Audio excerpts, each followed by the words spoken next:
I've always considered myself a pretty perceptive guy. You know, the kind of person who reads between the lines, who can pick up on subtle cues that others might miss. It's not about being paranoid or overly cautious. It's more about staying grounded, being aware of my surroundings. That's something I've learned over the years, mostly through trial and error. But nothing could have prepared me for the unsettling feeling I had when I met Victor. It was during a team-building event at work, a typical corporate get-together, where everyone wears their most polished smile, trying to blend in or stand out, depending on the goal. I'm not much for these things, to be honest. Small talk drains me, and there's only so much forced enthusiasm I can muster. But that day, something was different.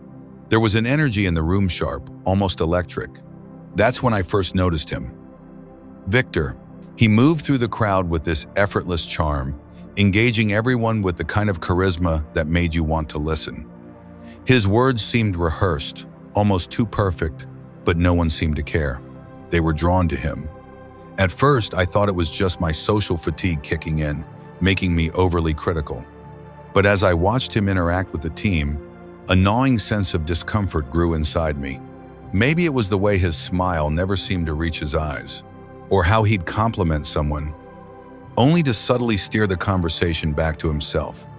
There was something too calculated about his kindness. Something about his presence felt off. I couldn't pinpoint it, but my gut knew something was wrong. A few days later, during a lunch break, I found myself at the cafeteria with Sarah, one of my closest colleagues. Sarah's the kind of person who sees the world without filters. She's blunt, a little too honest sometimes. But I appreciate that. We were chatting about the usual office gossip when she leaned in closer. "Hey," she whispered, glancing around to make sure no one was listening. "You've noticed Victor, right? That new guy?" I nodded. "Yeah, I've seen him around." "Why?" She hesitated, like she wasn't sure how to put her thoughts into words. "Doesn't he seem too perfect? Like it's almost uncomfortable how well he fits in. I don't know, maybe it's just me." Her words struck a chord. I hadn't been able to articulate it, but she was right. Victor didn't just blend in, he molded himself to every situation flawlessly. It was like watching someone wear a mask, one that never slipped. I thought it was just me, I admitted, feeling a bit relieved that I wasn't the only one sensing it. Sarah shrugged. "There's something about him that makes my skin crawl. It's like he's always performing. I don't trust people who never show a crack in their armor. Nobody's that perfect." End of prep. I thought about it long after Sarah left. Was I just being overly critical? Maybe I was jealous of his confidence. Or maybe it was deeper, something more primal. As the days went on, I couldn't shake the feeling that I was in the presence of something dangerous, but subtly, so like a calm sea hiding a powerful undertow. One evening, after wrapping up a project, I found myself alone in the break room. I was exhausted, mentally replaying the day's events, when Victor walked in. He greeted me with that same practice warmth, the kind that seemed genuine but always left me second-guessing. He casually mentioned the project we were working on, complimenting my contributions. I muttered a polite thank you, but I couldn't ignore the way his tone felt insincere, like he was marking me down as an asset to keep on his side. I couldn't help but study him as he poured his coffee, his movements smooth and deliberate. I noticed how he controlled his breathing, his expressions always calculated, never spontaneous. There was a layer of tension beneath his calm facade, like he was constantly managing how he appeared to the world. That night, lying in bed, I couldn't sleep. My mind kept replaying the interaction. Why did his presence feel so suffocating? Why did it feel like he was dissecting every word I said, cataloging my reactions? I knew it wasn't paranoia, there was something more to it. My thoughts drifted to a quote I'd read from Marcus Aurelius. "The soul becomes dyed with the color of its thoughts." It made me wonder, was Victor's soul dyed with deception? Or was it my own insecurities painting him in a darker shade? Over the next few weeks, I kept my distance, observing from the sidelines. I watched how Victor seemed to thrive on praise and attention, how his stories always painted him as the hero. Yet, despite his apparent confidence, there was an underlying neediness, a desperation to be seen as superior. It was subtle, but once I noticed it, I couldn't unsee it. Then came the incident that shifted everything. During a team meeting, someone pointed out a minor mistake in a presentation Victor had prepared. His reaction was so sudden and intense that it caught everyone off guard. Instead of owning up to the error, he subtly shifted the blame onto another colleague. His tone remained calm, almost soothing, but the implication was clear it wasn't his fault. I watched as the room fell silent, the colleague looking confused and a bit humiliated. And just like that, Victor had managed to maintain his spotless image while casting doubt on someone else's competence. It clicked then Victor wasn't just a perfectionist. He was a master of deflection, using his charm as a shield to avoid accountability. That realization hit hard.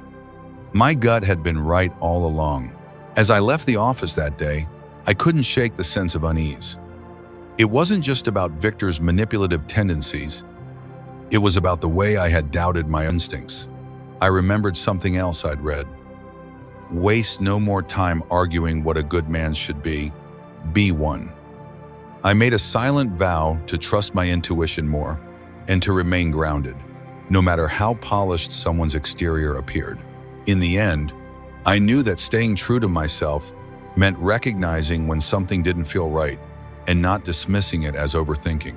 Maybe that's what it really means to live with integrity, staying rooted in your own truth, even when others seem to challenge it. After that meeting, I couldn't shake off the feeling that I had just witnessed something profound. It wasn't just a mistake being passed around, it was something deeper. The way Victor maneuvered the blame, shifting it just enough to avoid tarnishing his own image, made me wonder, it wasn't an outright lie. It was subtler than that. A quiet manipulation. That night, I found myself thinking about mask show people wear them to fit into situations, to protect themselves from judgment. I suppose we all do it to some extent. But with Victor, it felt different. His mask wasn't just a defense mechanism, it was his entire identity. He had mastered the art of appearing flawless, never letting the mask slip. And that's what made him dangerous. The more I thought about it, the more it bothered me. Why did it get under my skin so much? I kept replaying the scene in my head, remembering how he smiled even when subtly throwing someone else under the bus. There was no guilt, no hesitation, just a calculated move to maintain his image. The next day at work, I tried to observe him without being obvious. I watched how he interacted with others, always charming, always confident. People seemed to gravitate toward him. He had this way of making you feel important, like you were the only one in the room when he spoke to you. But I couldn't help but notice how he subtly controlled the conversation, guiding it back to his accomplishments or opinions. It was never overt, just small nudges. A compliment here, a story there. I caught up with Sarah again during lunch. I wanted to get her perspective, see if she'd noticed anything else. She looked at me with that usual no-nonsense expression of hers and said, "He's good at it, isn't he?" "At what?" I asked, though I had a feeling I knew what she meant. "Making you question yourself," she replied, poking at her salad. "It's like he's always one step ahead, anticipating what people want to hear. I swear, sometimes it feels like he's not even real, just playing a part." I couldn't disagree. That was it. Victor was always performing. I'd seen it before, but never this masterfully. It was as if he'd crafted this perfect version of himself, and he wouldn't let anyone see beyond it. As the week went on, I found myself almost obsessing over it. I didn't want to, but I couldn't help it. I'd watch him in meetings, the way he handled criticism by gracefully redirecting it, or how he'd praise someone's idea just enough to make it seem like he supported them while subtly hinting that he had thought of it first. It was like watching an actor who never left the stage. Then one evening, I stayed late to finish some reports. The office was quiet, just the soft hum of the AC and the occasional click of my keyboard. I heard footsteps behind me and turned to see Victor.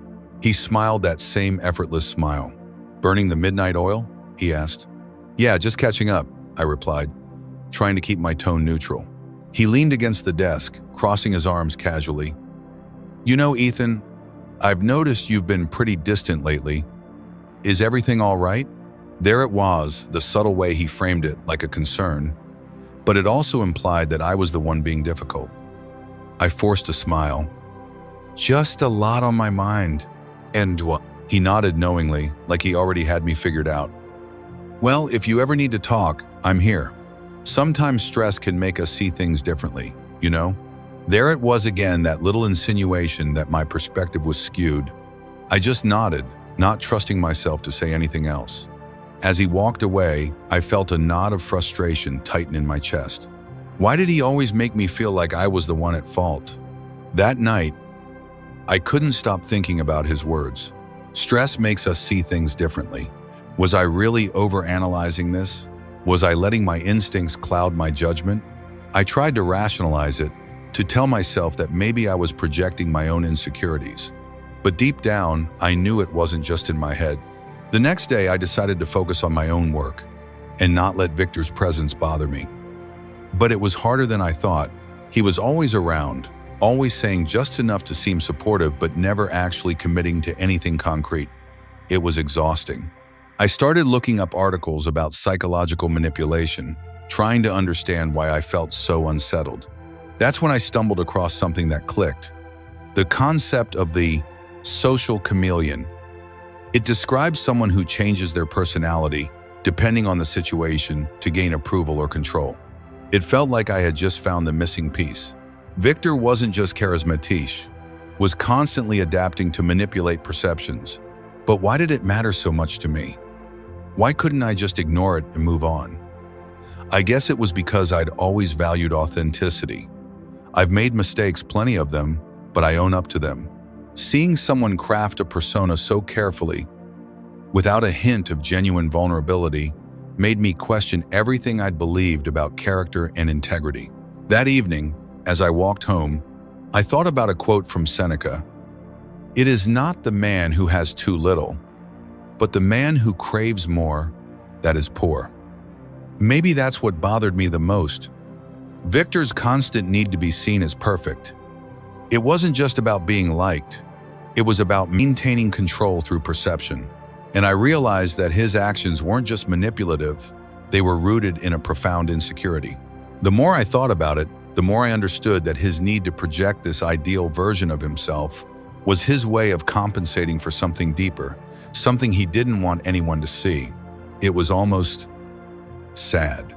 But that didn't make it less dangerous. If anything, it made it more so. Because when someone is that committed to their own perfection, they'll do anything to protect it, even if it means pushing others down. I knew then that I couldn't let his influence make me doubt my own values. Just because someone appears flawless doesn't mean they are. True integrity isn't about never making mistakes, it's about being honest when you do. I decided that night that I wouldn't let his perfectly crafted mask shake my belief in authenticity. Sometimes, the most dangerous people aren't the loud, aggressive ones. They're the ones who quietly mold themselves into whatever they think you need them to be, never letting you see the truth underneath. And I wasn't going to let myself fall for it anymore. As I fell asleep, I felt a sense of calm I hadn't felt in weeks. Victor might have been the perfect performer, but I wasn't his audience anymore. In the days that followed, I found myself reflecting more and more on Victor. I couldn't help it, something about his presence still gnawed at me. I didn't want to be fixated, but every time I saw him interacting with the team, that same feeling of discomfort resurfaced. It wasn't just about how he behaved, it was about how he made me feel about myself. One morning, during our usual team meeting, I noticed something that shifted my perspective entirely. We were discussing the progress of a project, nothing too complicated, when one of my colleagues, Jason, pointed out a minor issue with some of the data we had collected. It wasn't a big deal, just a small discrepancy that needed clarification. Victor, who had overseen that part of the project, immediately spoke up. He didn't deny the mistake outright, but he made it seem as though Jason had misunderstood the data. The way he framed it was clever, subtle enough to make it appear that Jason hadn't grasped the concept properly. I could see Jason's face fall, the confidence in his own work shaken. I glanced around the room to see if anyone else had picked up on it, but everyone seemed to buy into Victor's explanation. I felt a pang of frustration, not just for Jason, but for how easily Victor had twisted the situation. After the meeting, I caught up with Jason in the break room. He looked a bit defeated, stirring his coffee absent-mindedly. "Hey, you good?" I asked, trying to sound casual. He shrugged. "Yeah, I guess. Maybe I did misinterpret the data. It just seemed so clear when I reviewed it." I leaned against the counter. "You didn't. I saw the same thing you did. Victor just has a way of reframing things." Jason looked up, his brow furrowed. "You think so?" "I don't know, man. He just makes it sound like I'm the one who missed something." Oh, that's when it hit me. Victor wasn't just manipulating situations to his advantage. He was actively making others doubt their own judgment. It wasn't just a defense mechanism, it was a weapon. That night, I couldn't sleep. My mind kept circling back to that moment in the meeting. Why did it bother me so much? Why couldn't I just brush it off like everyone else? I knew it wasn't just about feeling uneasy, it was about watching someone subtly undermine another person's confidence. I couldn't stand it. The following evening, I found myself reading up on psychology again, trying to make sense of what I was witnessing.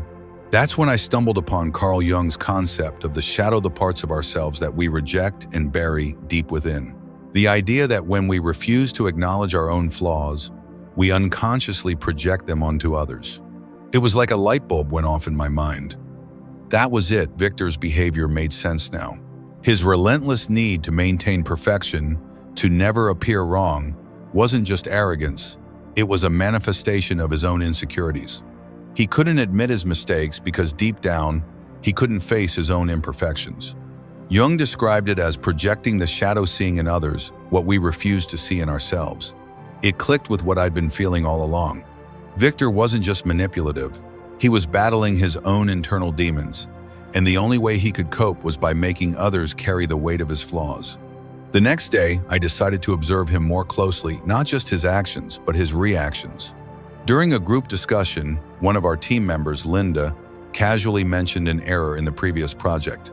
Victor immediately shifted the narrative, implying that the mistake wasn't due to his oversight, but rather a lack of communication from the team. I watched how his demeanor changed, his posture straightened, his voice became calm yet authoritative. He wasn't just deflecting blame, he genuinely seemed to believe that he was in the right. I realized that Victor wasn't consciously lying, he truly couldn't see his own errors. His mind had rewritten reality to maintain his flawless self-image. Later, when the meeting was over, I sat at my desk, trying to process what I had just witnessed. It wasn't just manipulation. It was deeper, a fundamental inability to confront his own weaknesses. I remembered another quote from Marcus Aurelius. "If someone is able to show me that what I think or do is not right, I will happily change, for I seek the truth by which no one was ever truly harmed." But that was the problem. Victor wasn't seeking the truth. He was protecting his own version of it. And that was the real danger.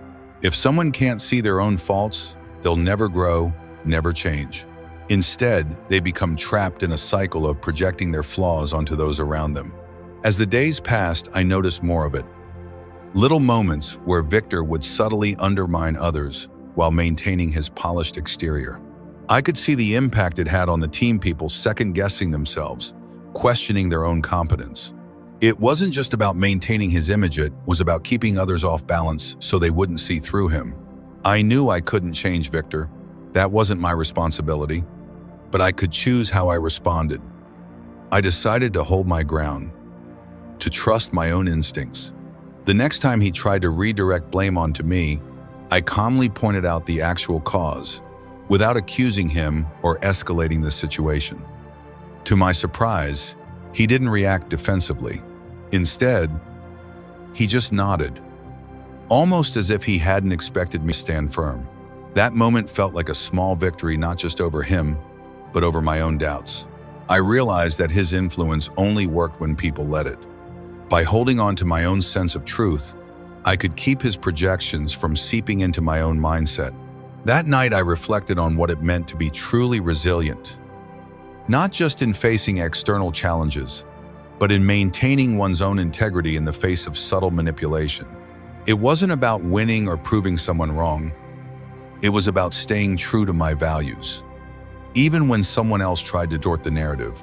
The realization brought a sense of peace. I couldn't control how Victor behaved, but I could choose how I responded. And in that choice, I found my strength. In the end, I understood that the real danger wasn't just in people like Victor. It was in allowing their distorted reality to become your own. True resilience wasn't just about enduring hardship. It was about preserving your inner truth when others try to bend it. That's what Stoicism taught. Mado focus on what's within my control. I couldn't change Victor, but I could refuse to let his actions shake my own foundation. And that made all the difference. I thought I had Victor figured out. I really did. After realizing that his behavior stemmed from projecting his own insecurities, I felt like I'd finally cracked the code.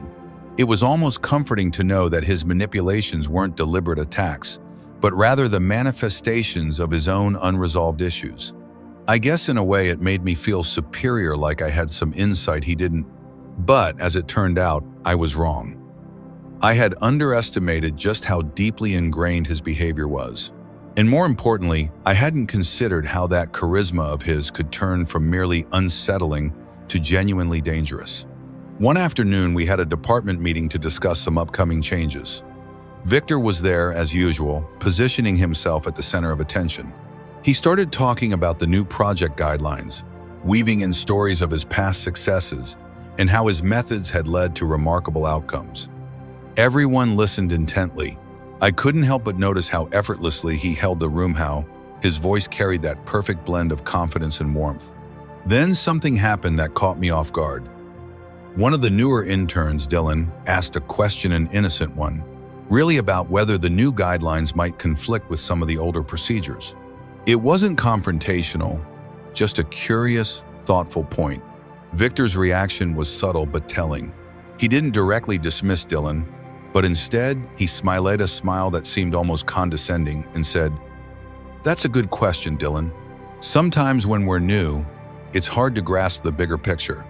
Trust me, once you've been here a while, you'll see how it all fits together." The room chuckled softly, and Dylan's face flushed. I could see his confidence waver.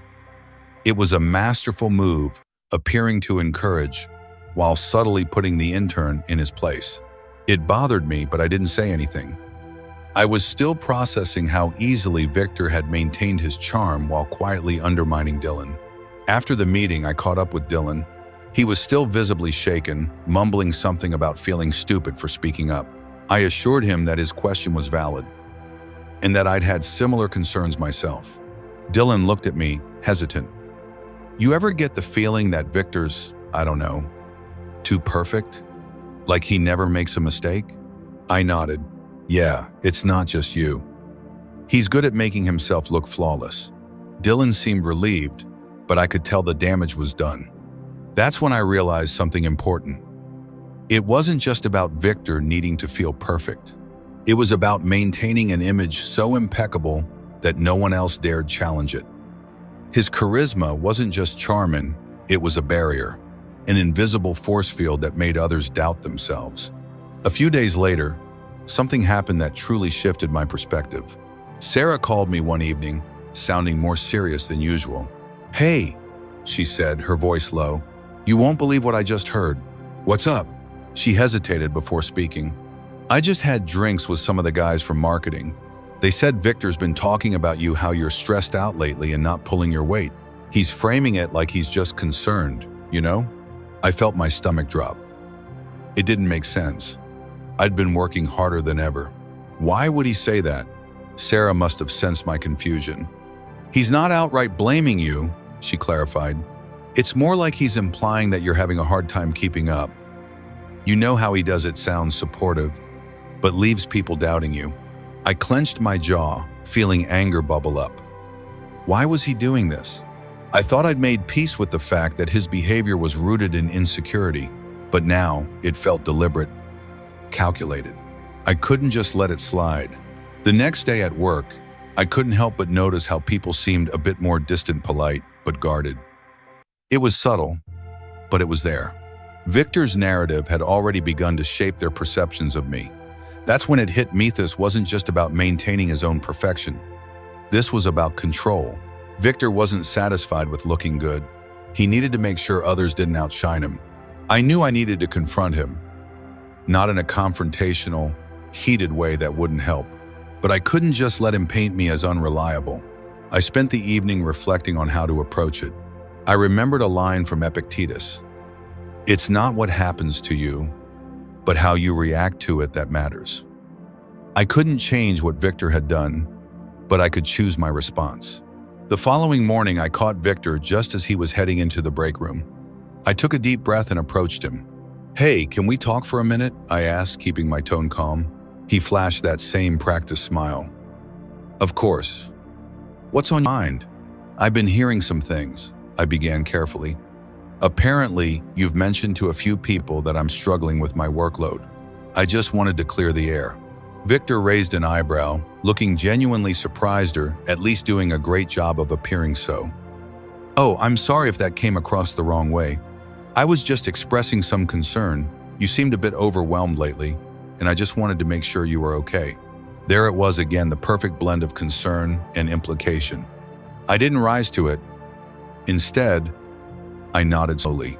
"I appreciate the concern," I said, keeping my voice steady.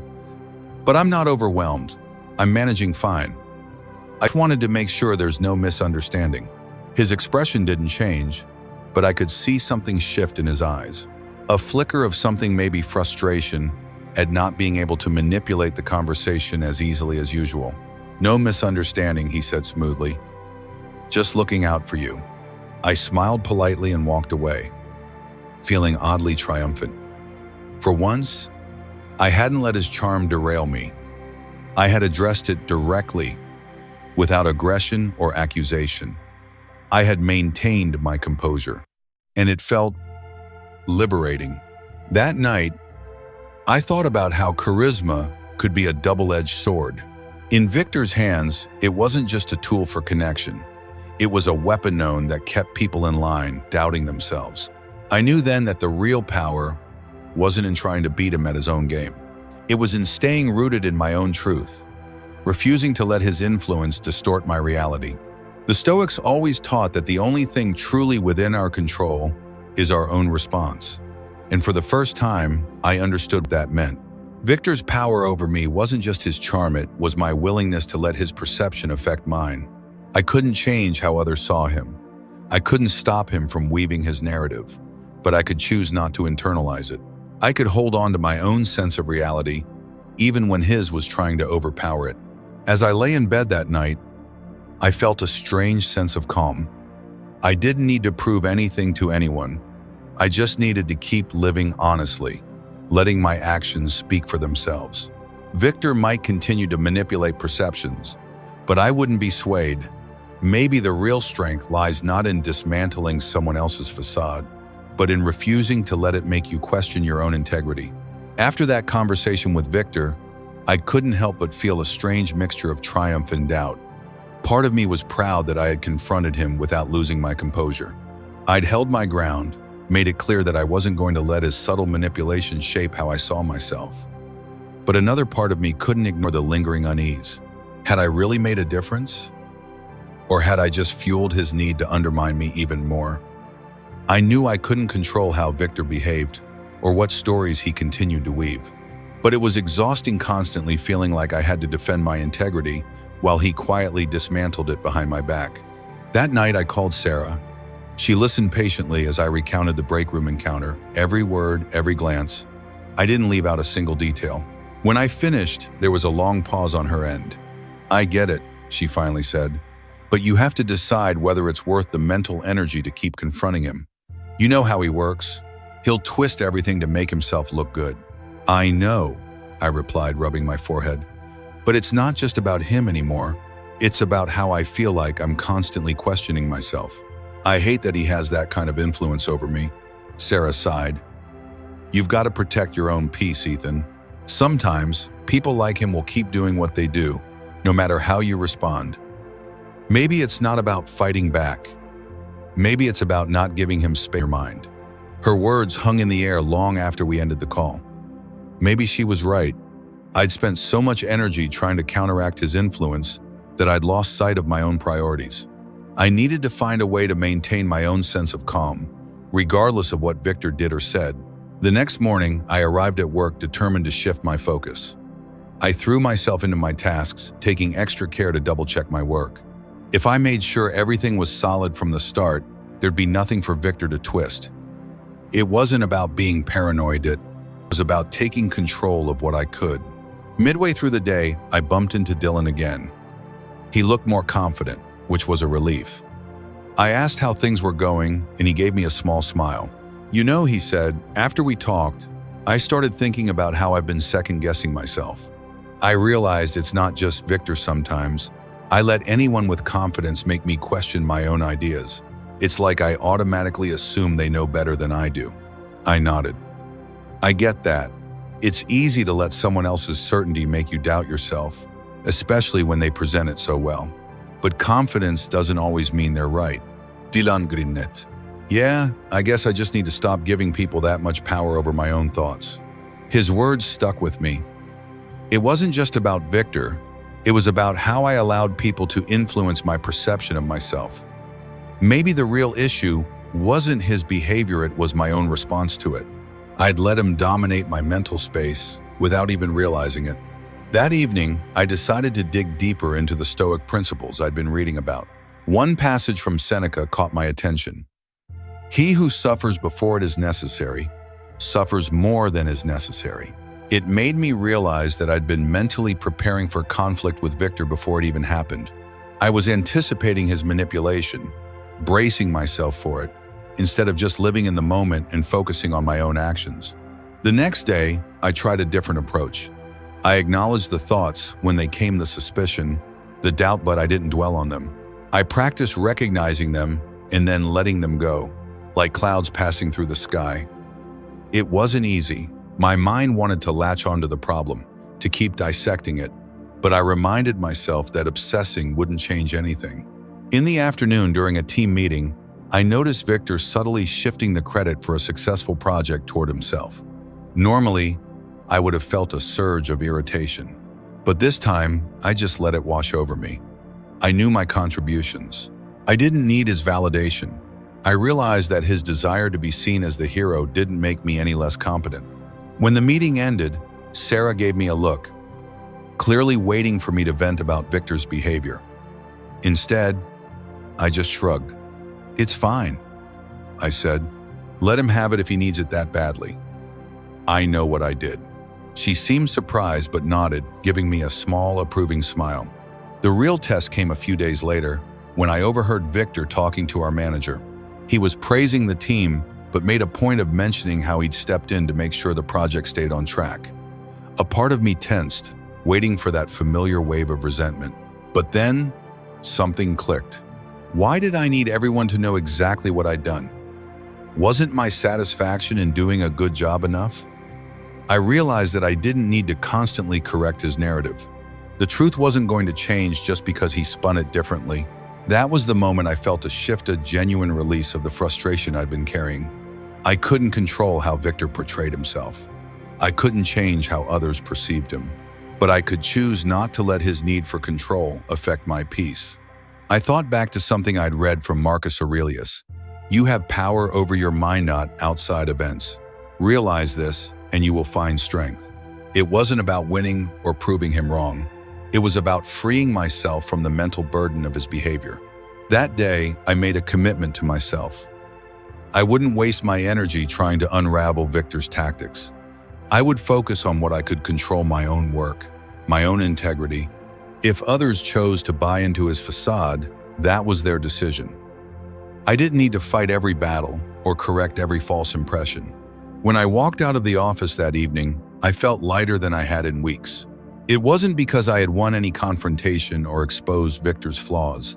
It was because I had finally understood that his influence only held power if I let it. Maybe that's the hardest lesson of all too. Realize that sometimes resilience means choosing peace over vindication. It means stepping back, not out of fear, but out of wisdom. I didn't need to fix Victor. I just needed to make sure I didn't lose myself in the process.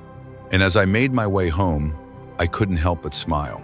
In a world full of victors, maybe the real victory is holding on to your own truth, no matter how persuasive someone else's story may be. It's been a few weeks since I made that decision to stop letting Victor's actions define my emotional state.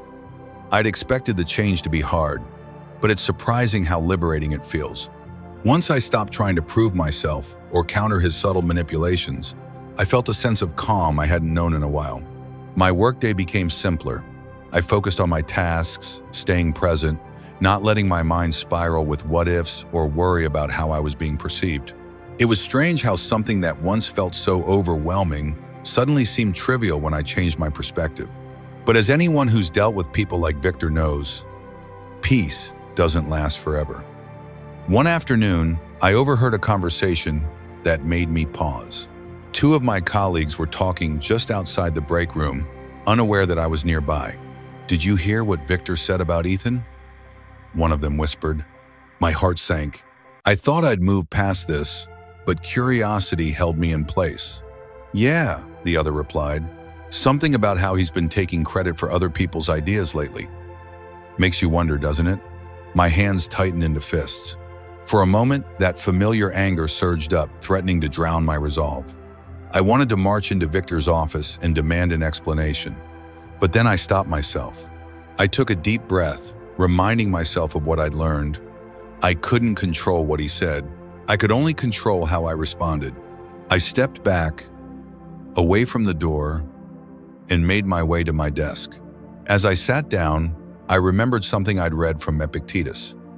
If someone tells you that a person speaks ill of you, do not make excuses about what is said of you, but answer, "He was ignorant of my other faults, else he would not have mentioned only these." That made me smile. It was a reminder that my focus shouldn't be on defending myself against every whisper. Instead, I needed to live in a way that made lies about me seem ridiculous. That evening, I took a long walk around the park near my apartment. I let my thoughts drift, replaying the situation in my head. It occurred to me that the reason Victor's actions still bothered me wasn't just because they were unfair. It was because I felt betrayed not by him, but by my own tendency to care so much about what others thought. I had always prided myself on being resilient, yet here I was, still letting his words rattle me. It wasn't about him anymore. It was about my attachment to my reputation. By the time I got home, I felt calmer. I made myself a cup of tea and sat by the window, watching the city lights flicker on. I realized that my problem wasn't just Victor, it was the story I kept telling myself. That I needed everyone to see the truth. That I had to correct every misconception. But that wasn't realistic. People would think what they wanted to think. My job was to remain steadfast in my own values. The next day, I made a decision. I wouldn't confront Victor. I wouldn't try to set the record straight. Instead, I would let my actions speak. I would focus on doing my work well, treating others with respect, and not letting his tactics change who I was. A few days later, our manager called a meeting to discuss the new project phase. As usual, Victor was there, effortlessly steering the conversation. At one point, he made a comment about how team synergy had improved thanks to his recent initiatives.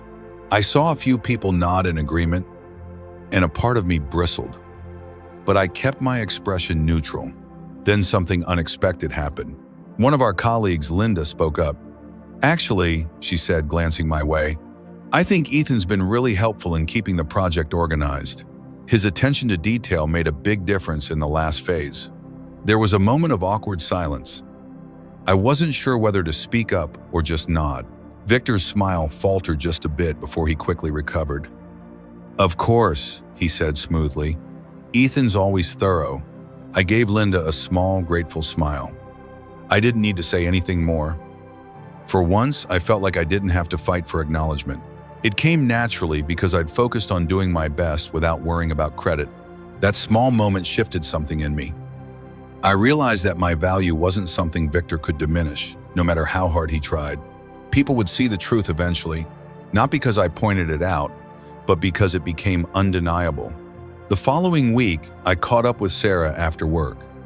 I told her about what happened during the meeting, how Linda had unexpectedly backed me up. Sarah grinned. "See? Sometimes people notice more than you think. You don't always have to fight every battle." Her words echoed in my mind long after. She was right. I'd been so focused on countering Victor's influence that I hadn't noticed how others perceived my consistency. It made me think about a line from Marcus Aurelius: "Waste no more time arguing what a good man should be one." In the days that followed, I found myself feeling more at peace. Victor still behaved as he always did, but his words seemed to lose their sting. I no longer felt the urge to counter his every claim. Instead, I focused on maintaining my own integrity. It wasn't about winning or losing anymore. It was about being true to myself. One afternoon, as I was leaving the office, Dylan caught up with me. "Hey," he said, a bit hesitant. "I just wanted to thank you.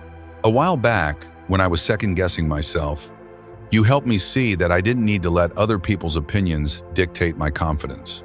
I smiled, patting his shoulder. "You figured it out on your own, Dylan. Sometimes we just need a reminder to trust ourselves." He nodded, looking more self-assured than I'd seen him in a while. It made me realize that sometimes the most significant changes happen quietly, without drama or grand gestures, just small shifts in perspective, one moment at a time. That night, as I reflected on everything, I felt grateful not just for the lessons learned, but for the strength I'd found in letting go of the need to control how others saw me. True resilience, I realized, wasn't just about enduring challenges. It was about finding peace despite them. And that's the lesson I'll carry forward. Not everyone will understand you. Not everyone will appreciate your efforts. But as long as you remain grounded in your own truth, their perception doesn't have to define your reality. In the end, I didn't need to change Victor. I just needed to change how I let him affect me. And once I did, his power over my mind faded away. Maybe that's what true wisdom is, knowing when to stand firm and when to let go. Not every battle needs to be fought. Sometimes choosing peace is the greatest victory of all.